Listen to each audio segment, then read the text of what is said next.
Tuhan. Shalom. Selamat pagi, salam sejahtera dalam kasih Tuhan Yesus Kristus. Umat Tuhan yang ada di gedung gereja ini maupun yang ada di rumah masing-masing, mari kita angkat hati kepikiran kita.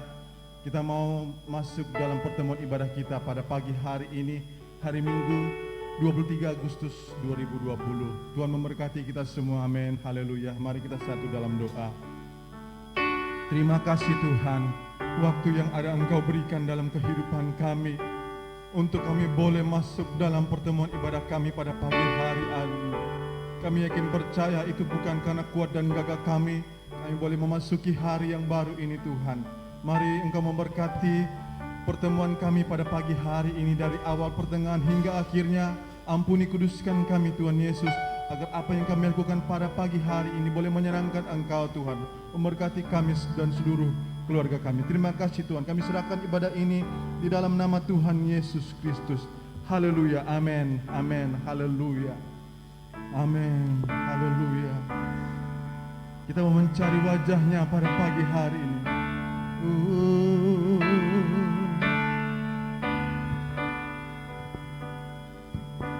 Tuhan hadir di bait kudusnya saat umat mencari wajahnya, berseru, berdoa, bersujud menyembah dan menikmati kehadirannya. Katakan Tuhan mau dekat. Tuhan mau dekat dengan umatnya yang datang dengan segenap hatinya, berseru, berseru, berdoa, bersujud menyembah dan menikmati kehadirannya.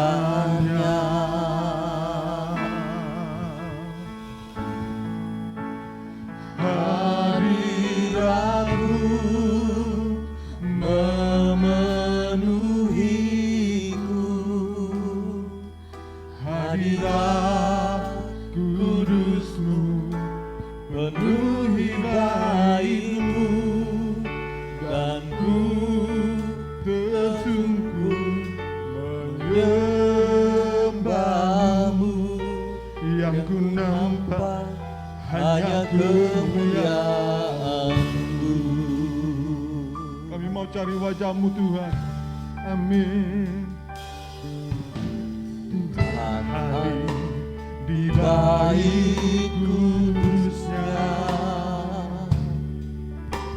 saat umat mencari wajahnya. Berseru, berdoa, bersujud menyembah dan menikmati kehadirannya. Tuhan mau dekat, Tuhan mau dekat dengan umatnya yang datang dengan segenap hatinya. Mari berseru, amin. Berseru, berdoa, bersujud menyembah dan menikmati hadirat-Mu Tuhan. Hadirat-Mu memenuhi, itu kerinduan kami Tuhan. Hadirat kudus-Mu penuhi bait-Mu, dan ku tersungkur menyembah-Mu. Yang ku nampak hanya hadirat-Mu yang kami cari Tuhan. Amin, amin. Tiada yang lain kami cari Tuhan, biar hadirat-Mu melingkupi kami Tuhan.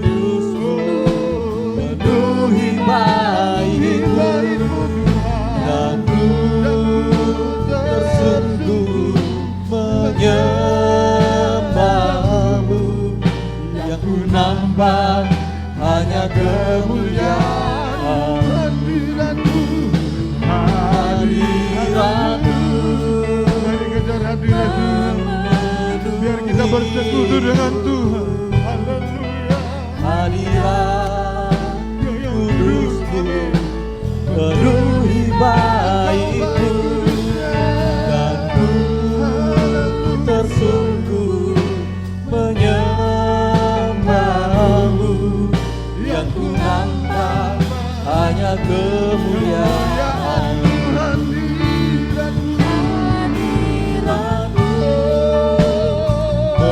memenuhi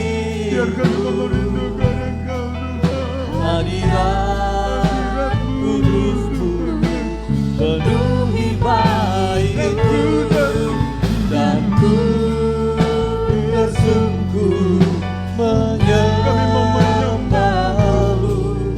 Yang ku nampak hanya Yang kami kemuliaan, nampak, yang kami cari, amin.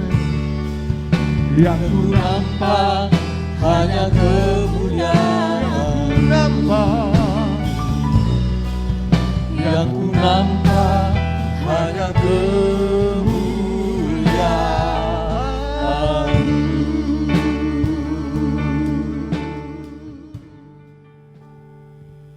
sembah Yesus, sembah Yesus, ku sembah kekudusan nama-Mu. Sembah Yesus, sembah Yesus, ku angkat hatiku. Mari sama-sama kita bangkit berdiri, Bapak Ibu Saudara, katakan sembah Yesus, Sembah Yesus, arahkan hati ke pikiran. Kita mau sembah Yesus yang berkuasa atas hidup kita.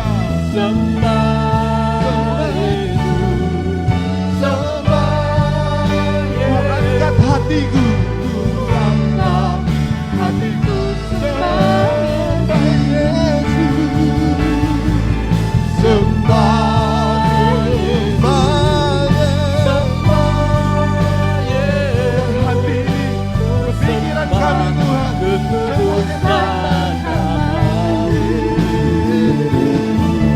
sembah Sembah Yesus, kehidupan kami menyenangkan Engkau. hatiku sembah Yesus, sembah Yesus, sembah Yesus, ku sembah kekudusan nama-Mu. Tuhan, Sembah hanya Engkau yang disembah ditinggikan. sembah Yesus, ku angkat hatiku sembah Yesus, ku angkat hatiku sembah Yesus, ku angkat hatiku sembah Yesus. Tepuk tangan yang meriah bagi Tuhan. Haleluya. Haleluya. Terima kasih Tuhan. Kita mau bersuka cita. Amin. Hati kita girang.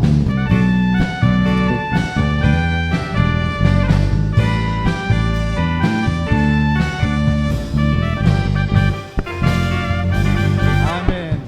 Hati kita girang Mendengar seruan, mari Mari kita datang ke rumah Tuhan dengan nyanyian syukur, dengan nyanyian syukur, dengan sorak-sorak. beri hari Tuhan kita rayakan. Hati girang bersuka cita.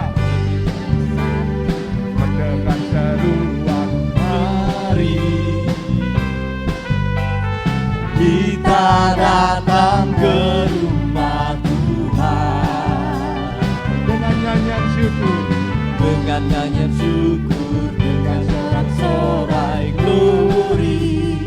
glory. Hari Tuhan kita rayakan. Katakan lebih baik satu hari, Lebih baik satu hari di rumah Tuhan daripada 1000 hari di tempat lain. Lebih baik berdiri di ambang rumahmu daripada di kemah orang fasik. amin, haleluya. Kami mau datang dengan sorak-sorai, bergirang bersamamu Tuhan.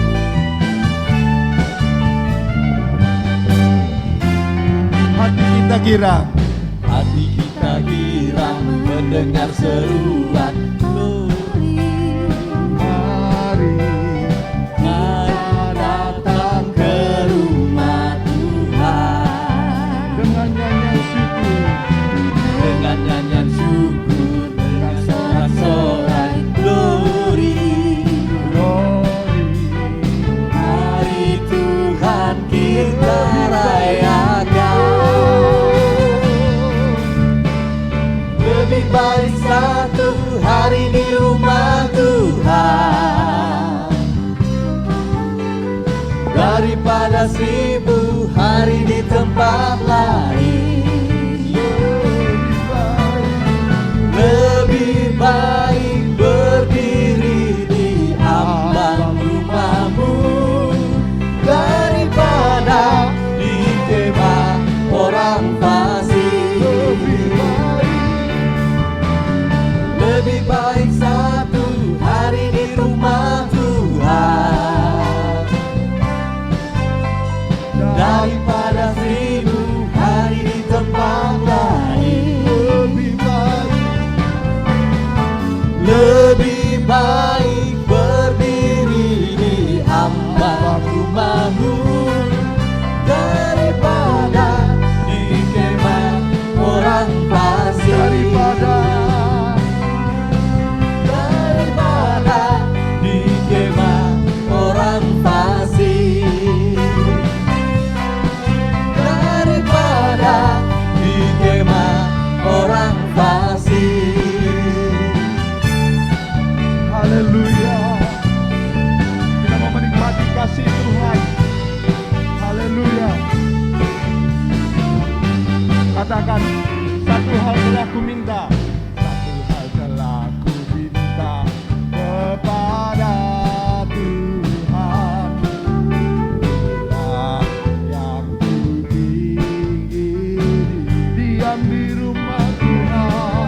Diam di rumah Tuhan seumur hidupku. Menyaksikan kemurahan dan menikmati karena kasih-Mu Tuhan. Amin. Dan menikmati kuasa-Nya. Dan menikmati kasih-Nya. Dan menikmati firman Tuhan. Telah ku minta kepada Tuhan. Yang ku ingini, diam di rumah Tuhan. Diam di rumah Tuhan seumur hidupku. Amin, haleluya. Katakan dan menikmati. Dan Menikmati baiknya dan menikmati kuasa-Nya dan menikmati kasih-Nya dan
bukanlah sebuah kemungkinan,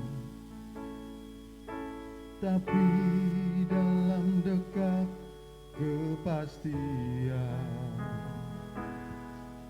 Ada saat detak jantungku, detak jantungmu tiada berirama, tarikan napas pun tak terhela. Kelopak mata redup terpejam,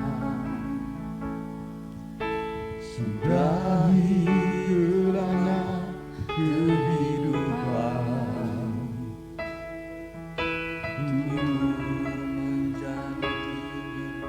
Kau tidak bernyawa, sukma pun terhempas masuk lorong yang tiada batas. Perkarakan dirimu, kemana kau pulang?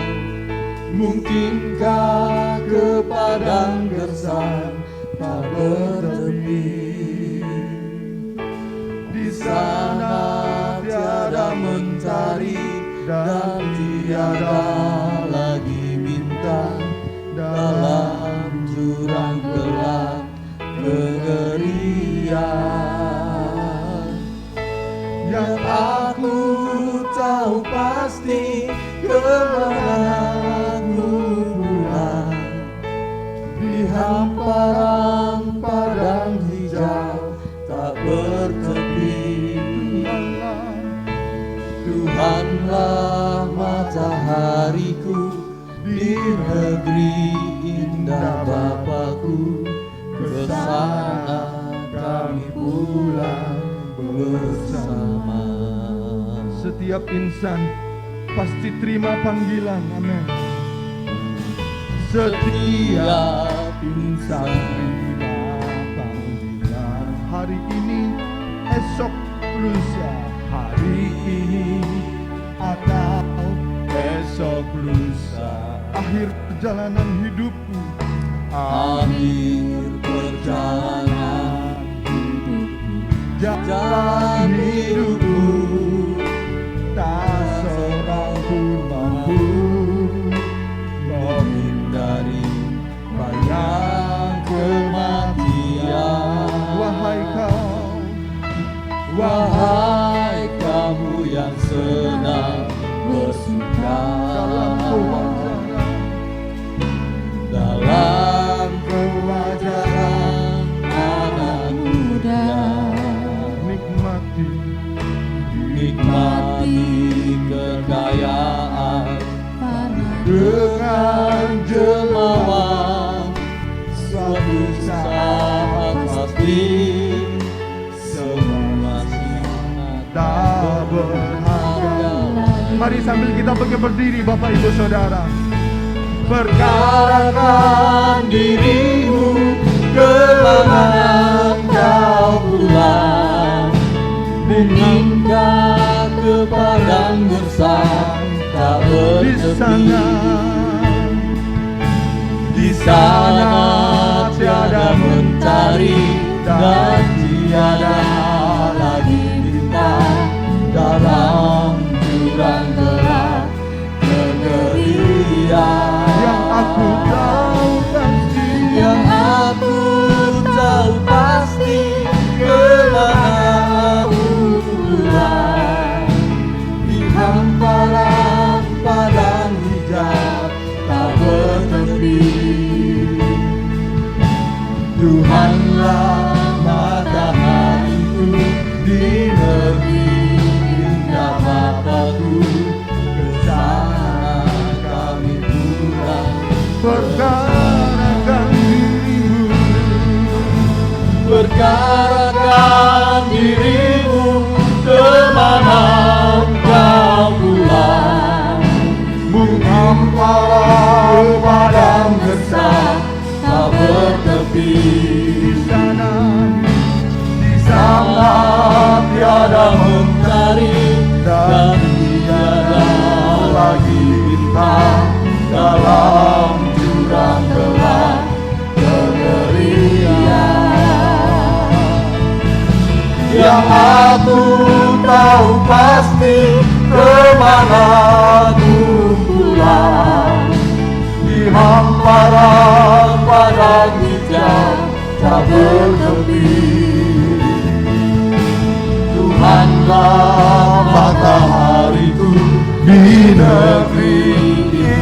Bapa-Ku, ke sana kami pulang. Mari dengan tulus katakan, berkatakan dirimu, kemana kau pulang? Mungkin kau padang gersang tak bertepi.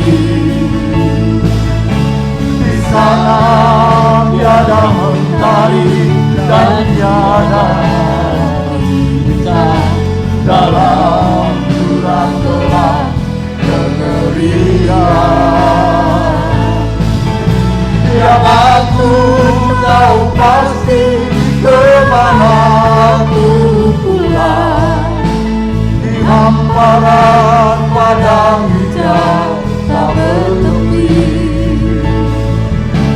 Tuhanlah matahariku di negeri indah Bapa-Ku, ke sana aku pulang. Mari jemaat saja katakan, dengan sungguh jemaat katakan, Dirimu kemana kau pulang? Mungkinkah ke padang gersang tak bertepi? Di sana tiada mentari dan tiada lagi bintang, dalam jurang gelap kengerian. katakan dengan iman, yang aku tahu pasti, Aku tahu pasti kemana aku pulang. Di hamparan padang hijau tak bertepi. Tuhanlah Tuhanlah matahariku di negeri indah Bapa-Ku, ke sana kami pulang bersama. katakan, mari bersama-sama, perkarakan dirimu, kemana kau pulang. Ditingkat ke padang gersang tak bertepi. Di sana tiada mentari dan tiada lagi bintang, dalam jurang gelap kengerian. Yang aku tahu pasti, yang aku tahu pasti, kemana aku pulang. Di hamparan Padang hijau halaman pasti dalam Tuhanlah matahariku di negeri indah Bapa-Ku, Amin. Ke sana kami pulang. Tuhanlah matahariku, Tuhanlah matahariku di negeri indah Bapa-Ku, ke sana kami pulang.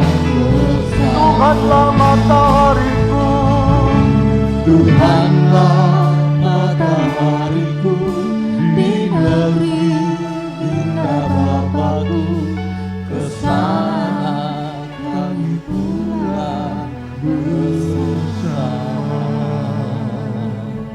mari kita berdoa.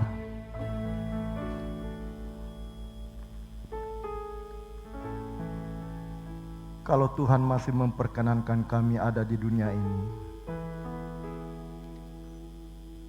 tidak ada alasan lain selain kami mengabdi kepada Tuhan. Seperti hamba-Mu, Rasul Paulus berkata, bagiku hidup adalah Kristus dan mati adalah keuntungan. Kalaupun kami pulang ya Tuhan, apakah besok lusa atau kapanpun kami tidak tahu, bukan hal yang masalah bagi kami. Sebab kami tahu pasti kemana kami akan pulang. Bahkan kalau kami mau jujur, kami rindu pulang ke sana. Kami rindu pulang ke rumah Bapa di sorga. Karena kami tahu segala kesempurnaan, segala kebaikan, segala kenikmatan, segala sukacita Allah telah siapkan bagi kami di rumah Bapa di sorga, di langit baru, bumi baru. Namun karena kami masih dalam dunia, kami harus terus belajar untuk menyenangkan hati Tuhan. Belajar untuk berbuah bagi Tuhan, bagi sesama kami. Karenanya kiranya Tuhan bentuk kami terus. Kiranya Tuhan cerai kami dengan kebenaran-Mu, sehingga kami mengerti apa yang berkenan di hadapan Tuhan. Tolong kami Bapa, secara khusus saat ini, pada kesempatan pertemuan bersama kami, kiranya Engkau berbicara kepada kami. Sampaikan isi hati-Mu Bapa, sehingga kehadiran jemaat-Mu di sini tidak sia-sia. Tetapi ada sesuatu yang mereka terima, ada sesuatu yang mereka miliki, yang mereka bawa untuk mereka kenakan dalam kehidupan mereka sehari-hari. Terima kasih Bapa, mengurapi setiap kami, mengurapi hamba-Mu, dan Roh Kudus mengalir lewat pemberitaan firman-Mu. Terima kasih Bapa, dalam nama Tuhan Yesus Kristus kami bersyukur, kami berdoa. Amin, amin. Silakan duduk, Tuhan Yesus memberkati. Puji Tuhan, shalom Bapak Ibu. Kita masih dalam tema besar, yaitu harga menjadi Kristen. Harga menjadi Kristen. Dan ini yang kita akan pelajari pada pagi hari ini. Saya harus berulang-ulang menyampaikan kepada Bapak Ibu bahwa menjadi Kristen dan beragama Kristen tidaklah sama. Ini penting untuk kita pahami.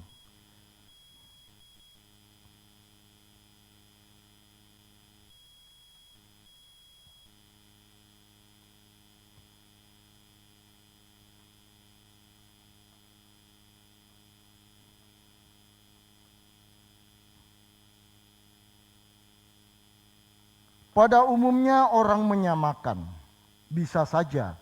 Tetapi sebenarnya kalau kita memahami, tidaklah demikian. Sebab orang yang beragama Kristen, orang yang beragama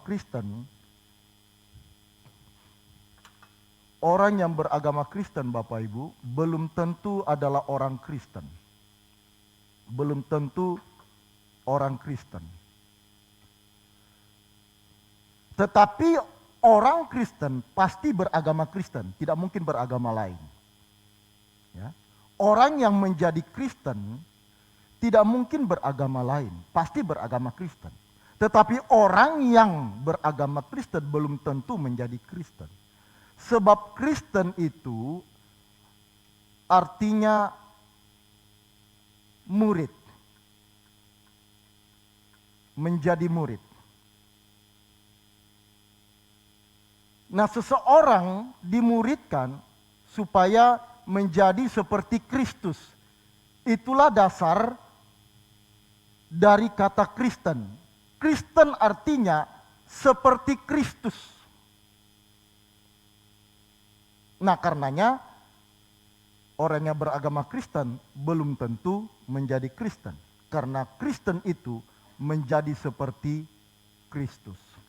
Dan untuk menjadi seperti Kristus, seseorang harus dimuridkan. Karenanya sebelum Tuhan Yesus naik ke surga, amanat agung Tuhan Yesus kepada para murid, jadikanlah semua bangsa muridku. Jadikanlah semua bangsa muridku.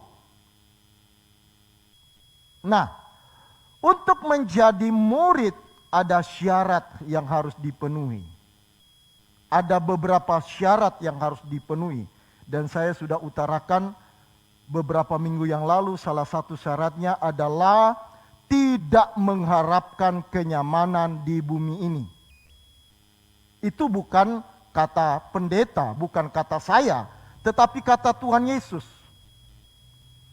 Tuhan Yesus berkata, serigala punya liang, burung punya sarang, tapi anak manusia tidak punya tempat untuk meletakkan kepalanya. Barang siapa yang mau mengikut aku, barang siapa yang mau menjadi muridku, dia harus membenci bapaknya, membenci ibunya, membenci saudaranya. Artinya bahwa kasih kita kepada Tuhan harus melebihi dari kasih kita kepada orang-orang yang kita kasihi. Seperti bapak, ibu, saudara, dan seterusnya. Nah, ini kekristenan yang benar. Ini kekristenan yang benar. Kekristenan yang hanya sekedar beragama pasti hanya sekedar mengikuti ritual agama. Dan setelah mengikuti ritual agama ini, mereka sudah berasa mengikuti Tuhan dengan benar atau sudah menyenangkan Tuhan. Padahal belumlah demikian. Tidaklah demikian. Nah, Bapak Ibu Saudara sekalian kasih, syaratnya saya sudah sampaikan minggu lalu adalah tidak mengharapkan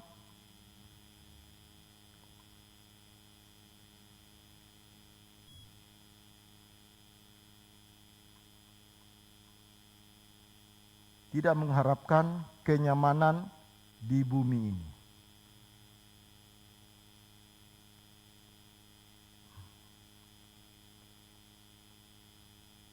Atau bahasa lain, tidak mengharapkan kebahagiaan dari bumi ini, dari dunia ini.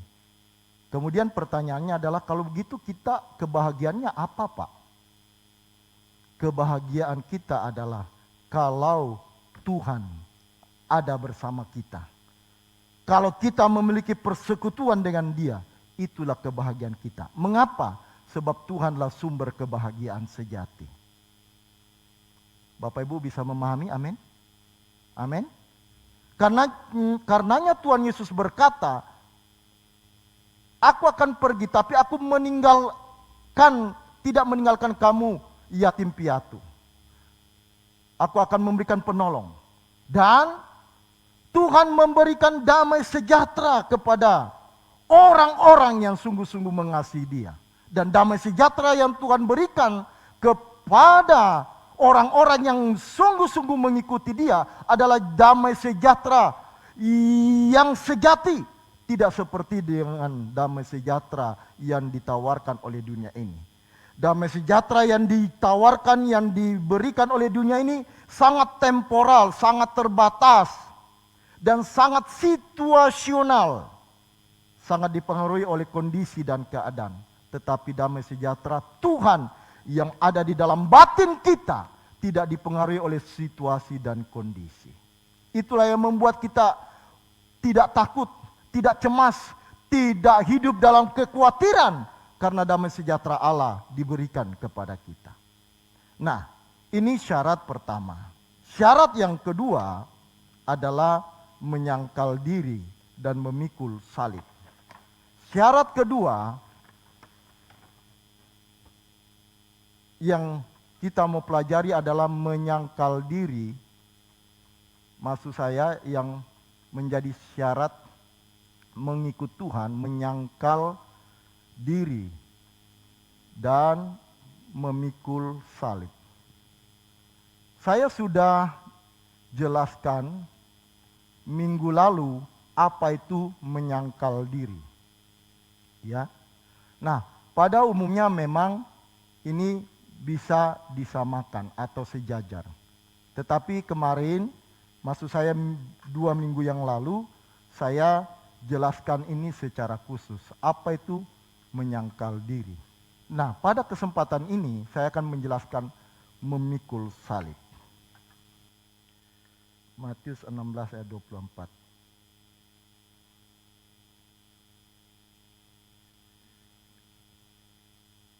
Matius.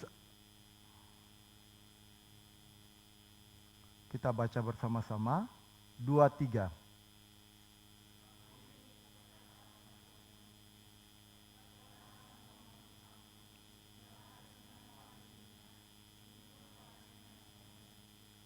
Iya.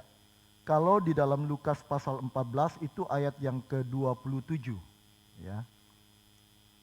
Ayat yang ke-27, Lukas 14 ayat yang ke-27. Saya fokus di Lukas saja karena nanti kita akan membaca ayat sebelumnya. Ya.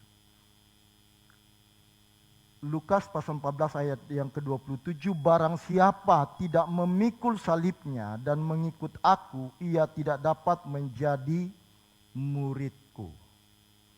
Kata utama di sini adalah salib. Salib. Kata penting di sini adalah salib.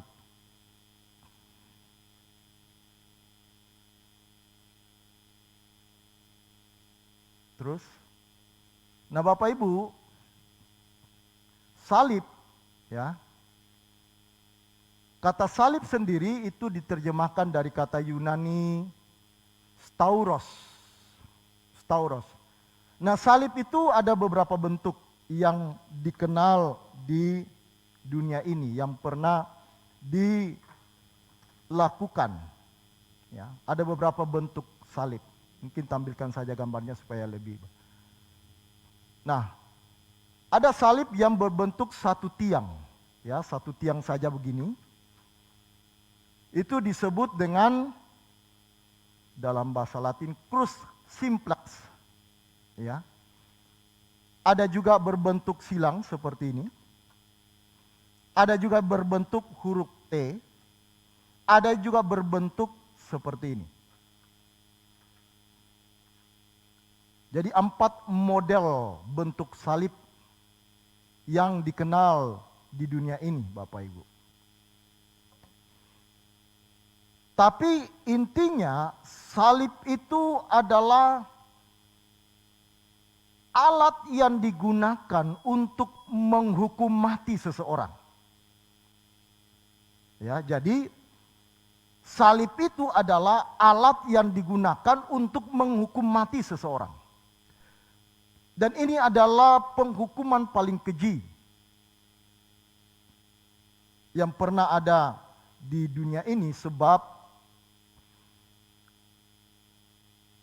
orang yang disalib itu harus mati. Dan bukan hanya mati, tetapi orang yang disalib sebelum mereka mengalami penyaliban itu, mengalami penderitaan yang luar biasa.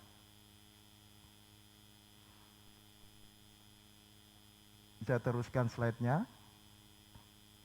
Nah, penyaliban ya merupakan seperti saya katakan hukuman yang keji. Dan sekali lagi saya katakan bahwa orang yang disalib harus mati. Nah, ini cara eksekusi yang luar biasa, sebab sekali lagi sebelum penyaliban orang yang akan disalib mengalami penderitaan yang luar biasa. Sebab dia harus tergantung, kemudian tangannya diikat atau terpaku. Jadi dia akan mati secara perlahan. Berbeda dengan sistem hukuman mati yang kita kenal sekarang. Apakah dengan menggunakan tembak mati, atau kursi listrik, atau disuntik mati. Dalam sekejap seseorang bisa mati. Tetapi orang yang dihukum mati karena salib atau lewat salib itu harus melewati penderitaan yang panjang, berjam-jam. Bisa seharian, tergantung, kemudian darahnya menetes perlahan, makin lemah, kemudian akhirnya mati. Nah, kalau kita melihat kasus Tuhan Yesus, Bapak Ibu, kasus Tuhan Yesus sama. Dan untuk memastikan bahwa Tuhan Yesus telah mati, dia harus dipatahkan. bagian kakinya supaya betul-betul dia sudah mati. Sebab sekali lagi orang yang disalib itu harus mati. Nah, orang yang disalib itu biasanya harus memikul sendiri salibnya ke tempat penyaliban. Ya. Kalau Bapak Ibu membaca Alkitab, Tuhan Yesus memikul salibnya sendiri tertati-tati sepanjang Via Dolorosa. Dan beberapa kali Tuhan jatuh dan akhirnya kemudian dibantu oleh orang lain untuk mengangkat salibnya. Dan salib itu merupakan kayu yang kasar dan berat. Karenanya di dalam Yohanes 19 ayat yang ke-17, Yohanes 19 ayat yang ke-17, kita akan baca Yohanes 19 ayat yang ke-17.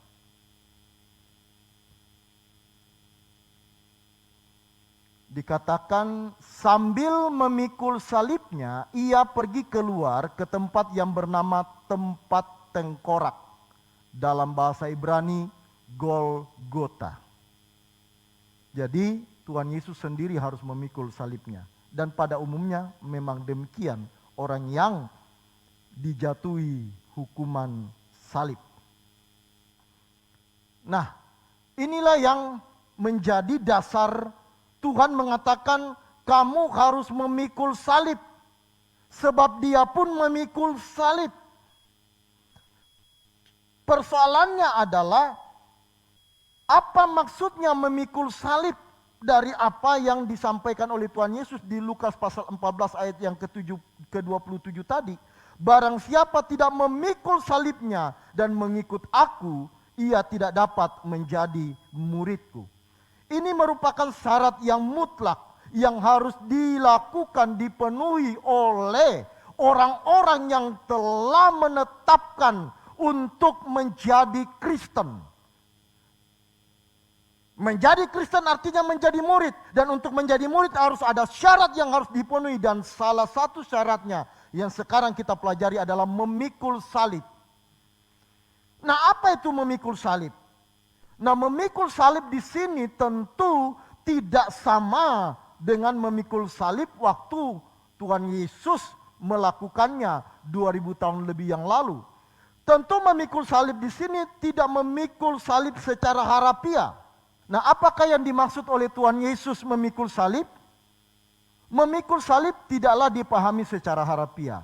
Memikul salib juga tidak boleh dipahami sebagai persoalan yang kita hadapi.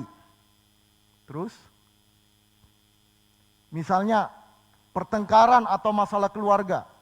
Jadi kalau ada masalah, apakah itu pertengkaran ataupun masalah lain dalam keluarga, itu bukan salib. Salib juga bukan karena kita mengalami sakit penyakit yang tak kunjung sembuh. Ya. Bukan. Kemudian bukan pula keinginan dan kebutuhan yang belum terpenuhi. Ya, ada orang berkata karena misalnya dia mau bekerja tapi belum mendapat pekerjaan, ada yang berkata ya ini ya salib yang harus saya tanggung. Itu bukan salib. Itu belum memikul salib. Itu bukanlah memikul salib. Nah, Bapak Ibu memikul salib, pikul salib, terus pikul salib, yaitu ketika Yesus memikul salibnya ke Golgota untuk disalibkan, di sana tidak ada seorang pun yang memikirkan salib secara simbolik sebagai beban yang harus kita tanggung. Ya, jadi waktu Tuhan Yesus memikul salib, tidak ada orang yang berpikir bahwa waktu itu tidak ada orang yang berpikir bahwa salib itu adalah simbol yang harus kita pikul atau sebagai beban yang harus kita tanggung. Ya. Baru kemudian kita orang-orang percaya, orang-orang Kristen memahami bahwa salib itu adalah simbolik yang menunjukkan bahwa kita harus memikul beban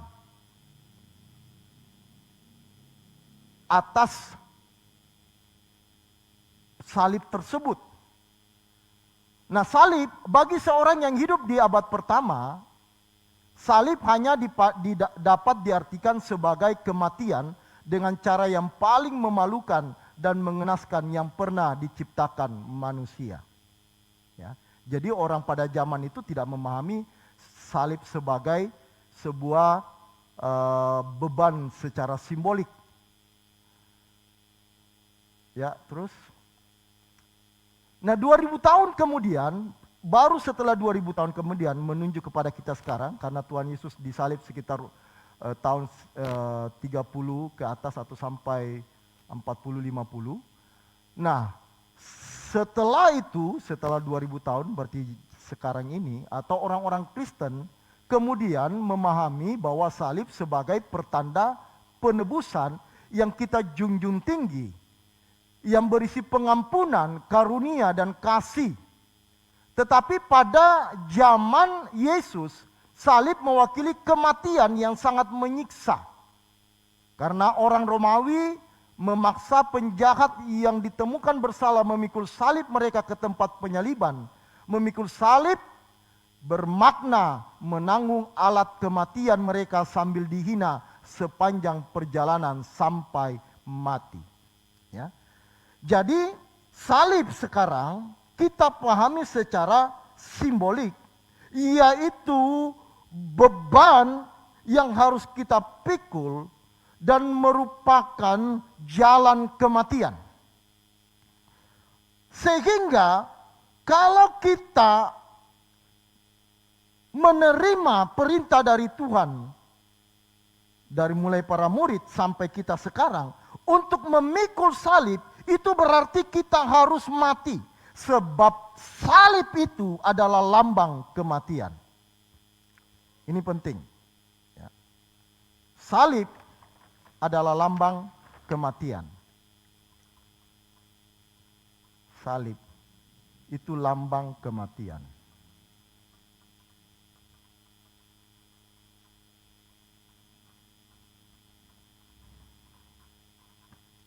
Berarti orang yang disalib harus mati. Ya, mati. Nah, kalau sekarang Tuhan berkata, orang yang mau mengikut aku harus disalib, itu berarti harus mati. Harus mati. Memikul salib berarti harus mati.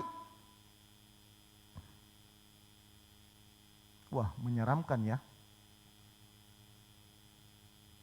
Karenanya dari sejak awal saya menjelaskan tema besar ini, saya sudah mengatakan untuk beragama Kristen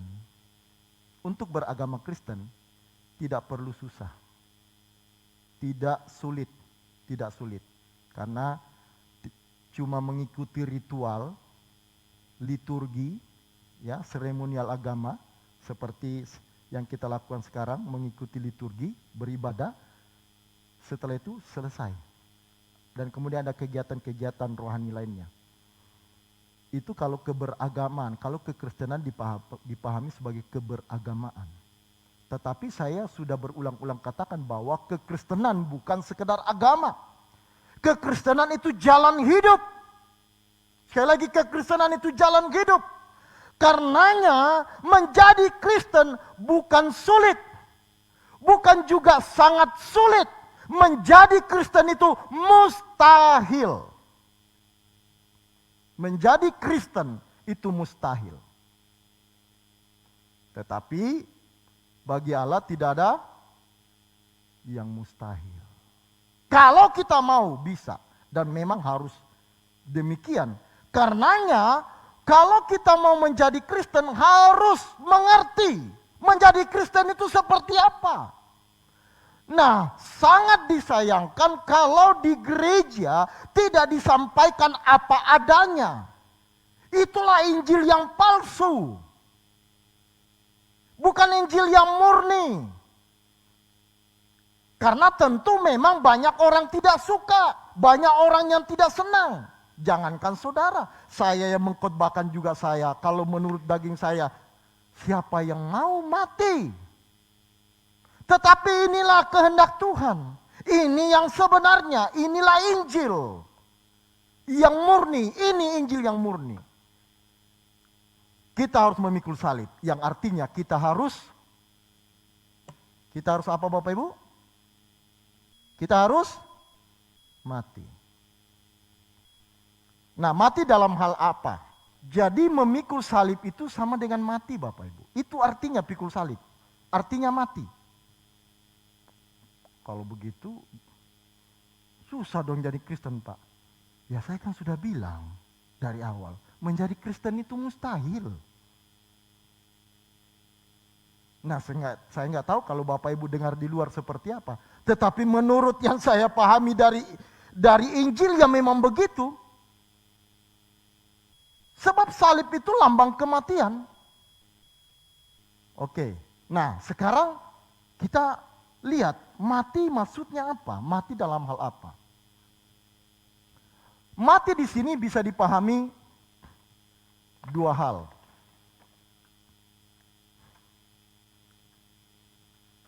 Mati. Mati yang pertama itu dalam arti kehendak kita, keinginan kita, daging kita harus dimatikan. Mati terhadap diri sendiri atau mati terhadap daging, itu yang harus dipenuhi. Itu yang harus dipenuhi. Jadi, saudara kalau mau jadi Kristen harus mati, harus siap mati. Mati apa? Mati dari keinginan, mati dari hasrat yang tidak sesuai dengan kehendak Tuhan, mati dari segala hal yang tidak sesuai kehendak Tuhan, mati dari dosa. Coba kita baca dulu 1 Petrus 2 ayat 24. Ia sendiri telah memikul dosa kita di dalam tubuhnya di kayu salib. Supaya apa? Supaya apa Bapak Ibu? Supaya kita yang telah mati terhadap apa? Terhadap dosa, hidup untuk kebenaran. Bapak Ibu sudah mati? Bapak Ibu sudah mati?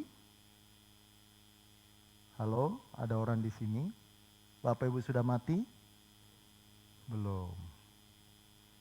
Kita belum mati sepenuhnya terhadap dosa. Padahal untuk menjadi pengikut Tuhan Yesus, saudara dan saya harus mati. Mati dari apa? Segala perasaan negatif, perasaan tersinggung, kecewa dan seterusnya. Harus mati dari segala itu. Karena apa? Sebab Tuhan sudah menanggungnya di atas kayu salib.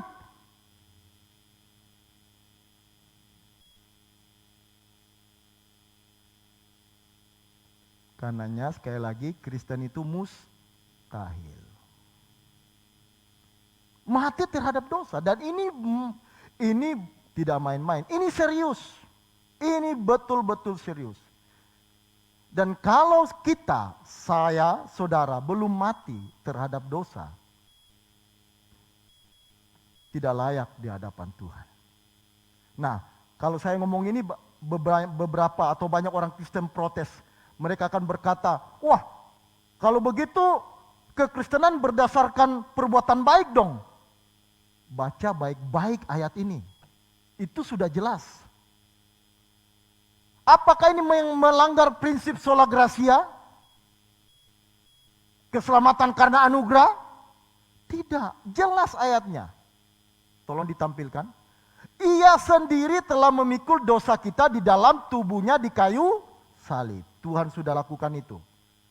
Tujuannya apa? Tujuannya apa Bapak Ibu? Tujuan Tuhan Yesus memikul salib kita di atas kayu salibnya. Apa tujuannya?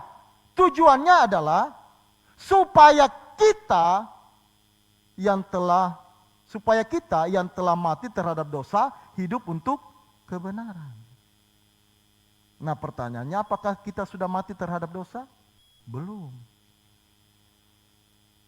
Itu yang harus kita lakukan, mati terhadap dosa. Segala keinginan-keinginan yang salah, segala hasrat cita-cita yang salah, segala perasaan yang salah harus dimatikan. Harus dimatikan. Coba kita lihat Kolose 3 ayat yang ketiga sampai ayat yang kelima. Kolose 3 ayat 3 sampai yang kelima. Sebab kamu telah sudah mati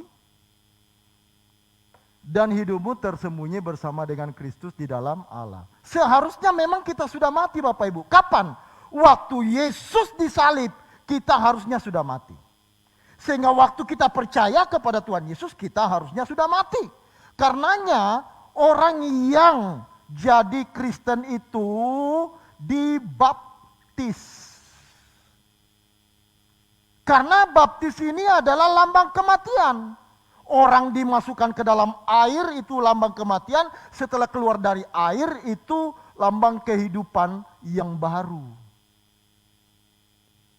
Apabila Kristus yang adalah hidup kita menyatakan diri kelak, kamu pun akan menyatakan diri bersama dengan Dia dalam kemuliaan. Kalau kita sudah mati. Seperti Kristus mati. Terus. Karena itu apa? Karena itu Bapak, Ibu apa? Matikanlah. Siapa yang mematikan? Siapa yang mematikan? Kita. Apa yang kita matikan? Segala sesuatu yang duniawi. Percabulan, kenajisan, hawa nafsu, nafsu jahat, keserakahan yang sama dengan penyembahan berhala dan seterusnya. Bapak Ibu baca nanti di rumah. Itu harus dimatikan. Itulah pergumulan kita setiap hari. Makanya pergumulan kita bukan sakit sembuh, bukan belum punya pekerjaan, bukan belum punya anak, jadi punya anak dan seterusnya. Bukan itu pergumulan kita yang utama. Pergumulan kita yang utama adalah mematikan segala hal yang duniawi di dalam diri kita. Itu kekristenan. Di luar dari ini bukan Kristen yang sejati.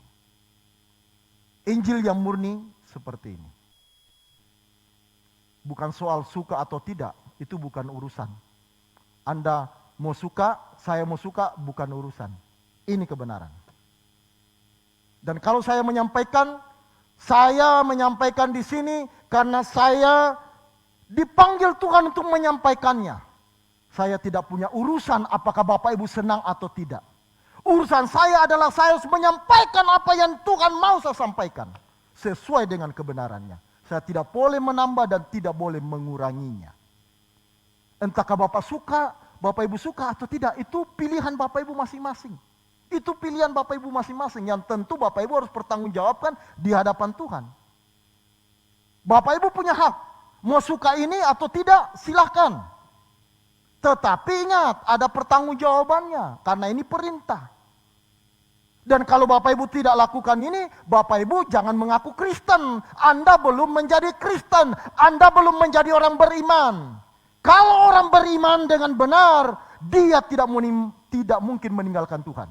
Nanti kita lihat di berikutnya. Jadi mati di sini ada dua, mati daging, dan di sini mati fisik.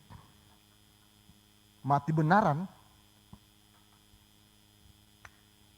Tapi kalau orang sudah mematikan ininya, dia akan rela di sini. Sampai dipenggal kepalanya pun, dia tidak akan menyangkal Tuhan. Itu baru beriman.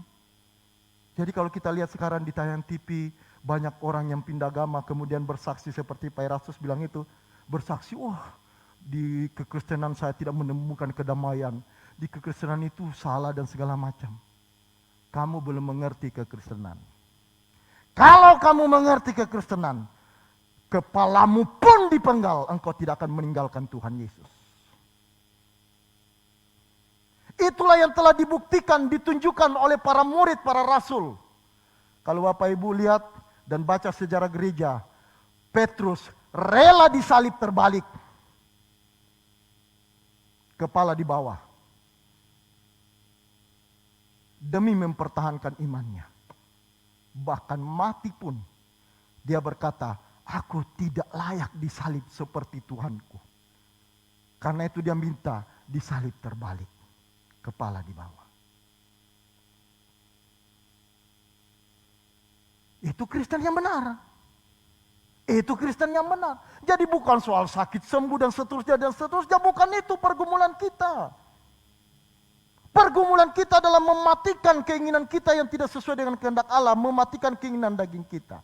Nah, kemudian Bapak Ibu, ya, Bapak Ibu saya yakin sudah paham di sini ya. Jadi segala perasaan negatif apapun itu harus dimatikan. Kalau tidak bisa jadi murid. Karenanya, kalau orang masih suka tersinggung, masih baperan ya. Iya, baperan namanya. Ketersinggungan, masih mau dihargai, oh jangan melayani. Jangan melayani. Karenanya di sini kita tidak boleh sembarangan mengangkat orang menjadi pejabat apa untuk jadi pelayan, enggak. Jadi pelayan itu enggak gampang. Harus rela mati. Sebab kalau tidak mati, dia masih hidup, dia akan melukai banyak orang. Dia akan menjadi batu sandungan bagi orang. Makanya tidak gampang. Apalagi jadi pendeta seperti saya. Enggak gampang. Apa yang saya katakan harus sesuai. Dan itu tidak mudah. Nah, untuk menjadi Kristen yang benar enggak mudah. Sangat sulit dan mustahil. Karenanya waduh lelah. Tetapi kalau saya dipanggil, wah itu kebanggaan. Kalau saudara diberi kesempatan melayani Tuhan, itu kebanggaan. Itu kehormatan. Itu kehormatan. Kalau Anda bisa tampil di sini, di mimbar ini, untuk menyebut, memanggil nama Tuhan dan mengajak orang untuk datang kepada Tuhan, itu kehormatan Bapak Ibu. Itu kehormatan. Jangan sia-siakan. Jangan sia-siakan. Tuhan bukan kekurangan orang. Tuhan bukan kekurangan sponsor orang kaya yang bisa membantu gereja. Tuhan tidak kekurangan itu. Tetapi kalau saudara diberi kesempatan untuk terlibat dalam pelayanan pekerjaan Tuhan, Anda orang terhormat di hadapan pencipta langit dan bumi.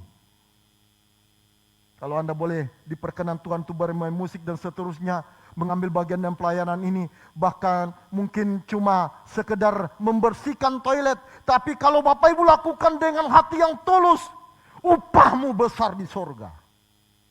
Engkau akan tuai di keabadian nanti. Upahmu tidak akan hilang. Itu kehormatan. Karenanya ayo kita sungguh-sungguh memahami hal ini. Jadi mati daging. Kemudian mati secara fisik. Kita harus siap. Kita harus siap. Lukas 14 ayat 26. Dari pembacaan tadi kita ke atas. Lukas pasal 14.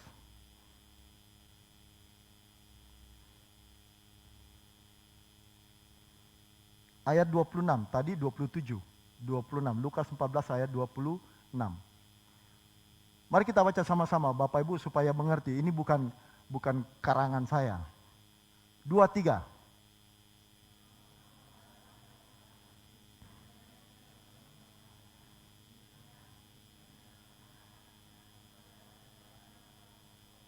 Bahkan tidak dapat jadi muridku. Nyawanya sendiri. Bapak Ibu rela kehilangan nyawa untuk Tuhan?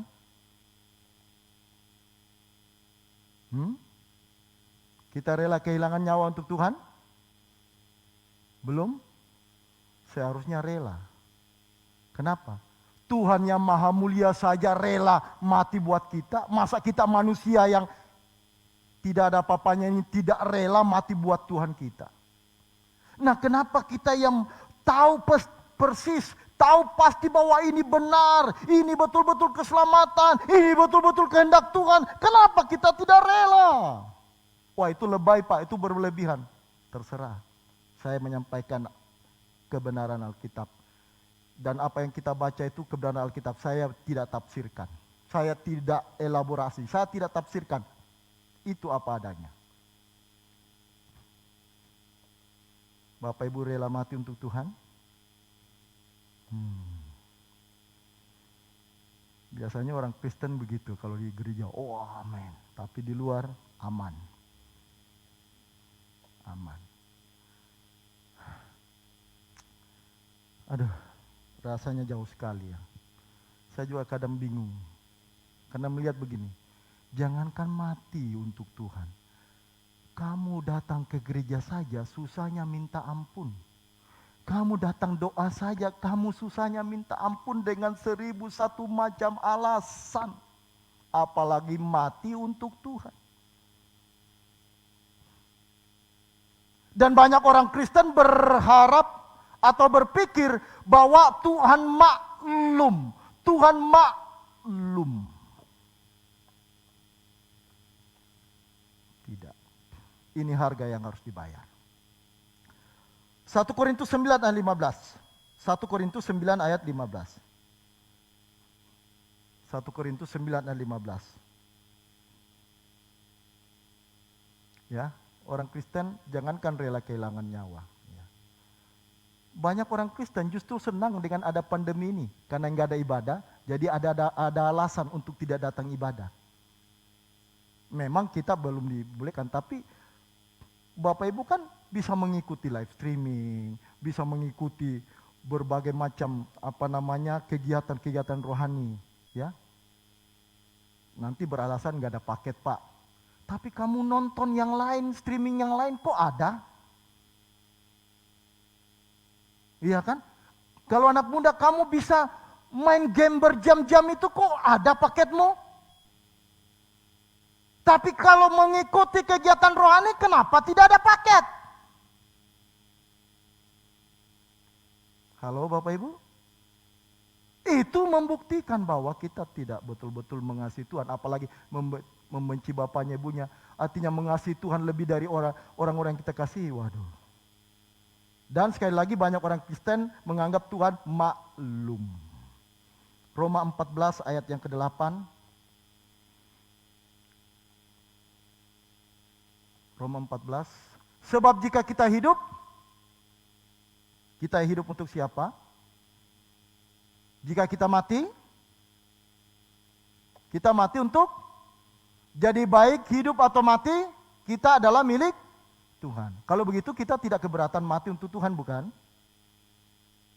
Seharusnya. Faktanya 1 Yohanes 3 ayat 16, ayat terakhir. 1 Yohanes 3 ayat 16.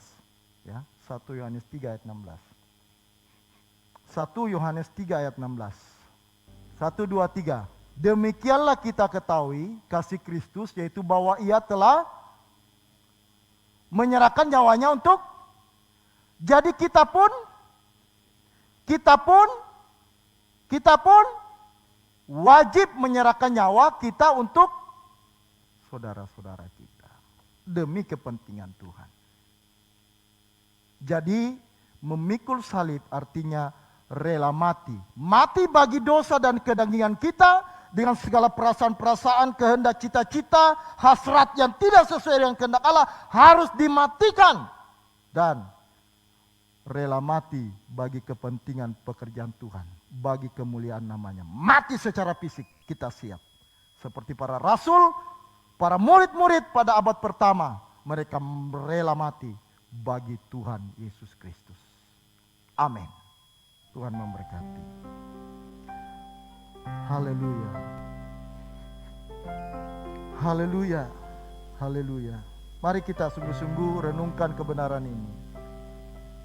Haleluya. Matikanlah aku Tuhan. Matikanlah aku Tuhan. Matikan setiap hari ya Bapakku, agar ku dapat memuliakan nama dalam roh dan kebenaran, dalam roh dan kebenaran. Matikanlah aku Tuhan.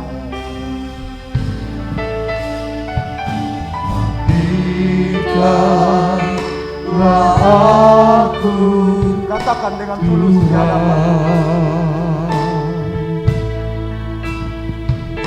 Matikan ku siap hari agar ku dapat memuliakan namamu, agar ku dapat memuliakan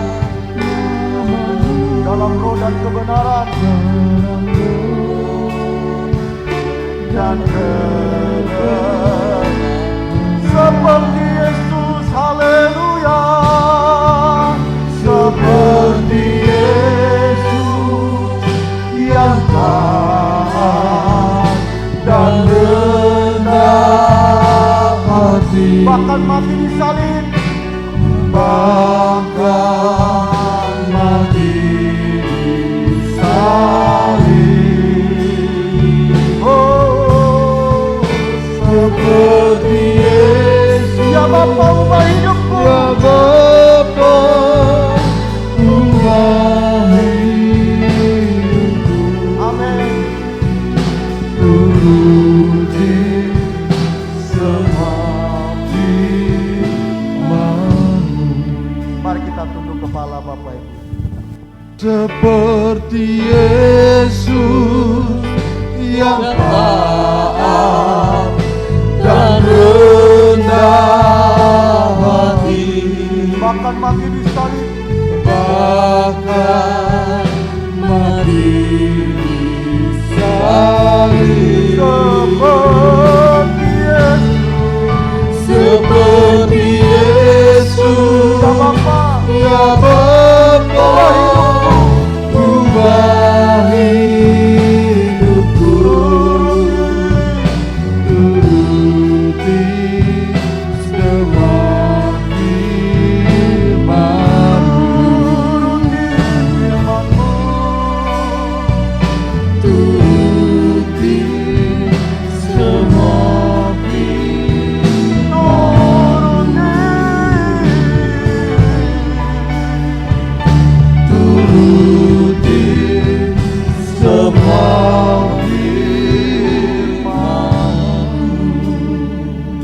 diberkatilah rumah tanggamu, diberkatilah usaha pekerjaan bisnismu, diberkatilah setiap langkahmu, diberkatilah keluar masukmu. Allah Immanuel menyertaimu sebab engkau biji matanya. Bersandar berserahlah kepada Dia, maka engkau terpelihara secara sempurna. Pulanglah dengan sukacita umat Tuhan. Bawalah segala berkat rahmat anugerah dari Allah Bapa, Elohim Yahweh, kasih sayang dari Tuhan Yesus Gembala yang baik, dalam persekutuan Roh Kudus menyertai kita saat ini sampai selama-lamanya. Haleluya. Amin.